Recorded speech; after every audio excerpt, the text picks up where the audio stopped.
Hi everyone, my name is Rachel Gerard. This project was for program planning, a class that I took at UTSA for the spring 2018 semester.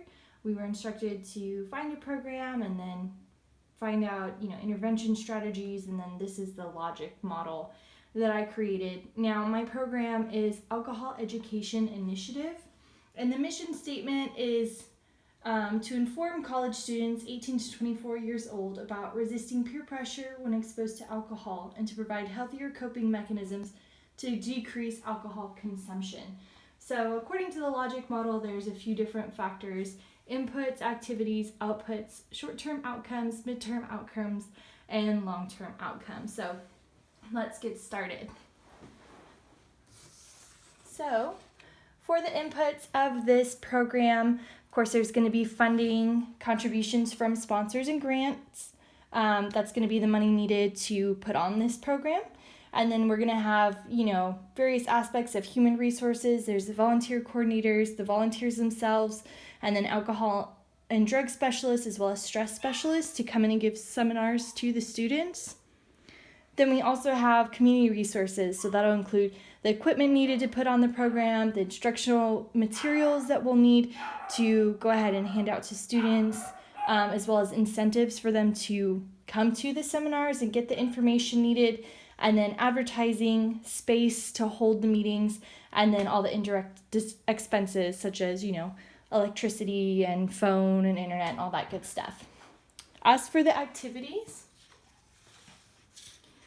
So the plan is to reduce the number of college students who binge drink alcohol.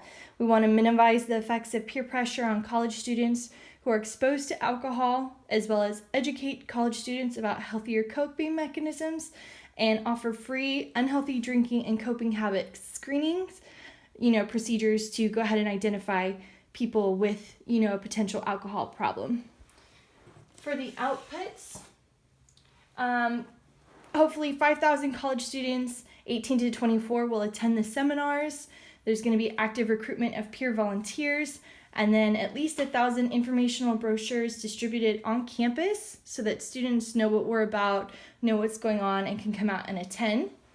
Some short-term outcomes will include the ability to recognize and avoid risky drinking behaviors, a change in knowledge, attitudes, and beliefs about social norms, and then also an increase in awareness on how to cope with stressful events to hopefully decrease the urges to go out and drink, which can lead to all kinds of poor health behavior and outcomes.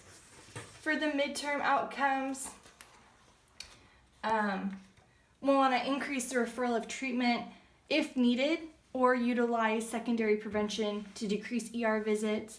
So with this program, we hope to be able to identify students with problems and then go ahead and provide treatment or other options for them, to include healthier coping mechanisms, because social structure and peer networks are very, very important in dictating behavior. So we want to target those things as well. And then we also want to increase the number of students screened for unhealthy drinking and coping behaviors.